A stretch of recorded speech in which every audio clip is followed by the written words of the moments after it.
So then over to the second race of the Manufacturers' Cup, Autopolis in the wet. And Mazda took first blood a few moments ago in the first race of the weekend. Can they convert that into a second win and extend the lead in the points championship? Well, it's Paul Ura who will drive for them in this second race. Takuma Miyazono will be with Subaru on the front row of the grid. Then you've got Jose Serrano for Porsche in P3. Morimoto for Toyota lines up in fourth position ahead of Lexus and Kanata Kawakami in P5. Of course, former double champions. Then Nissan, also former Manufacturers' Cup champions, lining up P6. Arta Mosso is seventh on the grid, and BMW with Thomas Labutale lining up in P8. Mercedes-AMG and Lucas Bonelli lining up in ninth position, and P10 is Honda with Sugimura.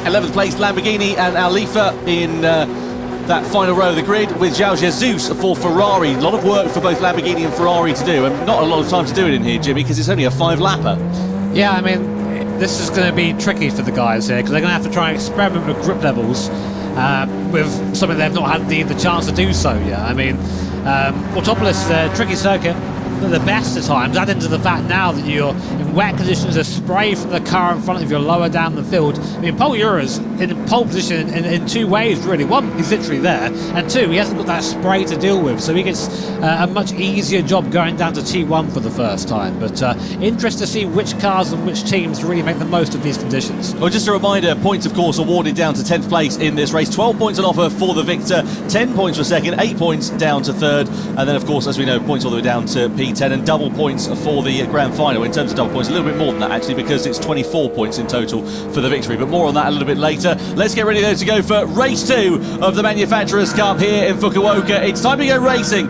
at the Autopolis Raceway, with Mazda across the line first, from Subaru, from Porsche, as we come in towards that first corner in the heavy wet conditions. So wet tyres available for the drivers. No need to worry about any pit stops in this race. It's not really going to be set to dry out, but who's going to be able to master these conditions in the wet? So Subaru there in second position, with Porsche, who are in P3. And are we going to see Porsche getting an early advantage here on Subaru? Well, it certainly looks like it. They're going for the outside line here, and they're going to go sweeping around the outside. Are they going to make that move stick? Absolutely brilliant there for Porsche and for Sato, getting the better of Subaru, and for Takuma Miyazono, who drops himself down into third place, as we see Nissan versus Toyota for fourth place in the background as well. Yeah, Nissan, they're chucking the car in and knocking Toyota out of the way, so I'm not sure the stewards are going to enjoy that one, but a robust move there from the fourth place team. Currently on board with Takuma Miyazono, looking at the back of the Porsche, went around the outside of him there. It just goes to show that different lines work in these wet conditions. Driving on the rubbered up dry line is a good way to slide wide, so you've got to try and avoid that, as Team Toyota making their way back by Nissan. McLaren in the background too, trying to wind their way through, as the Nissan scrambles some traction and corner exit here. Treacherous conditions for these drivers, and that spray as well really makes things difficult. Yeah, it certainly does, coming down to the bottom of the circuit. Look at the advantage that Mazda have already built up, about half a second or so. Doesn't sound like a particularly huge amount, but it is quite significant, especially at this early stage of the race. Looking here at Morimoto then in the Toyota. Nissan very close behind Hiroshi Okamoto, the two Japanese drivers in the two Japanese manufactured cars, in fourth and fifth place there respectively. Can they make an impact here on this race? Through the left-hander and then through this long, lazy right-hander, which completes the lap. And you can see the difference in lines there. Nissan trying to go for the inside line. Is it going to work on Toyota? Well, they've got track position. It's just going to sort of converge as they come through the left-hander. They're going to be shuffled to the curb on the outside, and Toyota might be able to pick the advantage back between them. They bang against one another as we come down the start-finish straight, but Toyota then into fourth, and Nissan still sitting there in P5. Yeah, all this squabbling just lets the top three get away though. Nissan, big launch, oh, they've turned Toyota off into the corner pocket. Goes Team Toyota into the gravel trap and down to last place. What a shame, because these guys were looking good in the standings. That's going to be huge for them there. You can see the teammates not happy with that whatsoever. Can't really blame him there. For sure, a penalty for Team Nissan. No doubt about it. Stewards are going to be looking into that one, but Morimoto will be bitterly disappointed with that, as will the whole Team Toyota outfit. And, well, Nissan, as you say, I imagine that Okamoto is going to be facing some kind of sanction for that incident. Meanwhile, Mazda it is that lead the way. Let's have another look at it. So you can see here, Toyota in fourth place, Nissan going for that lunge on the inside. The gap is there, but unfortunately, it sort of two doesn't go into one, and, well, you see what happens. Toyota straight to the scene of the accident. Yeah, the gap was there until it wasn't. I think that was Karatsa driving the car there, so he ain't going to be happy with that one. But Back at the front of the field, Paul Ura doing a good job fending off the attacks of the team Porsche there. Who's at the wheel of that one, Tom? Is Serrano's at the wheel of that right now? We know how fast Serrano is. Sorry, it's yeah, Serrano is at the wheel of that one, yeah, beg your pardon. Well, there he is. No, it definitely is Serrano. But yeah, we know how quick he is. Very strong team for Team Porsche. You know, Angel coming in and saying we've got a chance here. They really do. If they keep up these performances, getting by Team Mazda here though will help that happen, because right now they're looking very, very quick. Well, at the moment they're even on points, let's not forget, both on 22 points. Look at the sliding there for Serrano. He's just trying to find the limits of grip, isn't he? Just exploring a little bit beyond that. But they're tied on points, so whoever finishes ahead in this race is going to gain a bit more of an advantage than the other. So there's plenty of opportunity and a good incentive there as well. More points on offer here in these World Finals. You can hear the rain battering against the windscreen as they come down the start-finish straight. So lap 3 out of 5 we are on. We come across the timing line then here, and sort of the three outliers at the moment, Mazda, Porsche and Subaru. They've got a 2-second advantage now over Nissan, who sit there in 4th position. So we're just, yeah, I mean, that's down in part to the contact earlier on, but Porsche are looking very aggressive, looking to make a move maybe on Team Mazda. They like the outside move here, does Serrano. Will he get it on Paul Ura? He does, round the outside goes Jose Serrano for Team Porsche, passing his teammate, his Spanish teammate there, Paul Ura in the Mazda. Man, these guys really are going at it, aren't they? And in the back there, Takuma Miyazono trying to follow his way through. These top 3 cars giving us a hell of a show. This circuit really does suit the Subaru there in 3rd place as well. So let's keep an eye out and see what Miyazono is going to be able to do as they make their way through. And now the circuit begins to open up a little bit in this sort of mid-section of it. We flick through this right-hander, and this is a bit of an Achilles heel for Subaru. It's a very good car in techniques of the track. On the longer straight, not so good because it didn't have the same straight line speed. This is Lexus versus Lamborghini down to the first corner. Mercedes and BMW, and Lamborghini just come careering into the side of them. So Lamborghini really suffering some misfortune in this race, and Gotto, the aggressor in that one, unfortunately, I think there's going to be more penalties coming their way. There's a lot of this going on. It's really hard to pick your braking zone down there. Unfortunately, if you're on the outside ahead of them, you kind of act as the brake, and of course that'll be looked into by our stewards as well. On board now with Miyazono in the Subaru, really working the wheel of this Subaru BRZ. Almost run into the back of the Mazda. Lamborghini, unsurprisingly, they're slapping for 2-second penalty. So yeah, that's what you get for shunting a car off. Lamborghini, that'll hurt them. Well, to be honest, they're a 7th now, but 2 seconds to put them down to about where AMG is. Now here's where we see the weakness of this Subaru. Runs out of puff on the straights, but very light, very agile. In that draft, actually, wasn't falling back too much. No, okay, the slipstream at the moment. Let's see whether Miyazono can use that to his advantage coming down towards the first corner. Mercedes and BMW under investigation there as well. Still nothing on Nissan and the contact that we saw in towards that first corner as to whether they're going to be picking up a penalty for their part in the incident. BMW look like they're out of this one though, as Laboutelet has not come across the line in a fair amount of time. We come through this left-hander though. We're now on the penultimate lap of racing here.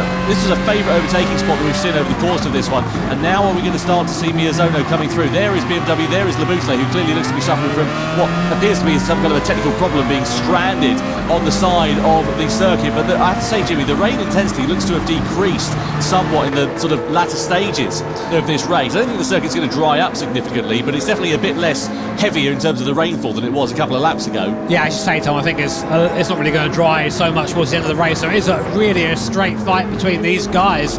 You can see going into this hairpin there, the lock that Paul Ura in that Mazda on, just crossing the wheel over, trying to get some grip out of those front tyres, just scrubbing across. And it's been a great race from Jose Serrano in that Porsche, really showing what that car can do in these conditions and flirting with danger, touching those curves in the wet, always a little bit scary. But not for these guys, proper pros here, as we watch Miyazono again. This is where this car is strong, this Subaru.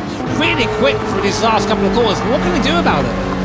Yeah, that is the question. Lamborghini and Ferrari exchanging positions there. Mercedes picking up a penalty for their part in a collision, presumably with BMW. On board we ride though with Takuma Miyazono. We come through the left-hander in towards the final 2 corners of this circuit to begin the last lap of racing. And Porsche and Serrano now just beginning to build a little bit of a cushion actually over Mazda and Subaru. And I wonder if that might just be enough for them to not come under any real threat on this final lap, which we now begin with Porsche leading from Mazda, from Subaru. That's your top 3.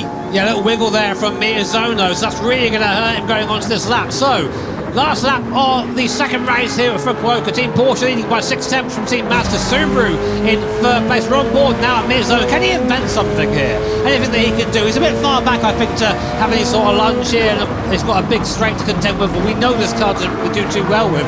But he's really fast, mid-zone. He can really make this thing work if he can just find the line. But Paul Ura also trying to get back onto the rear spoiler of the Porsche. But we have to say that Serrano's just looks in a league of his own here. Yeah, first sector, Euro was actually a little bit quicker by a few tenths of a second over Serrano. So if he can continue building that advantage into the final sector of this one and continue that same sort of trajectory, there's a good opportunity for a possible lunge in the final few stages of this one. So Mazda and Subaru were tied on points at the start of this race. If the checker flag finishes as it is now, it'll be Mazda with a 2-point advantage going into the penultimate race of the season in the Manufacturers' Cup, with Porsche there in third position, but very close indeed, with just 3 points separating those three teams. Yeah, this will bring Porsche right back into it. And you know what Angela Frozen was saying at the start of this? Like, I fancy this. I reckon we can do this, Team Porsche. We can be champions. If we can just get a good couple of races, this will be ideal for them.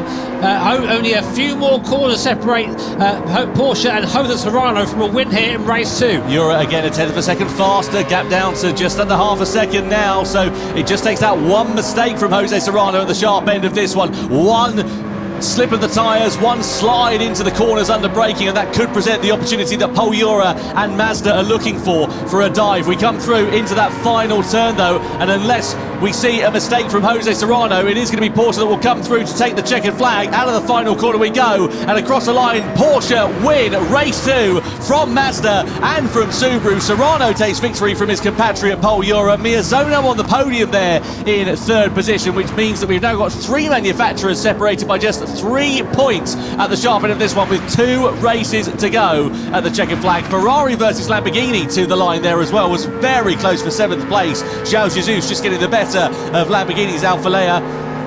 But what a race from Paul Ura and from Jose Serrano. Ultimately, a very calm and controlled race from Serrano. Once he got his way through around the outside for the race lead, he just never looked like he was bothered again. But how close was that? Less than 2 tenths at the end there. So definitely chased home was Jose Serrano by his compatriot Paul Ura. But you're seeing now why we've had such Spanish domination this year. These guys just incredibly fast. And for Team Porsche, that's huge. That really puts them properly in contention now. We've got 3 teams starting to pull away from the rest. Mazda, Subaru and Porsche, with only 2 more races left this year. Yep, so 32 points now for Mazda, 30 points for Subaru and 29 points for Porsche. They're your sort of outliers, really. Of course, another opportunity for 12 points on offer in this third race. And then we go up to double points for that for the grand final as well. So let's see how that one is going to work out. Well, time for reflection after that second race. Wet conditions at the Autopolis Raceway.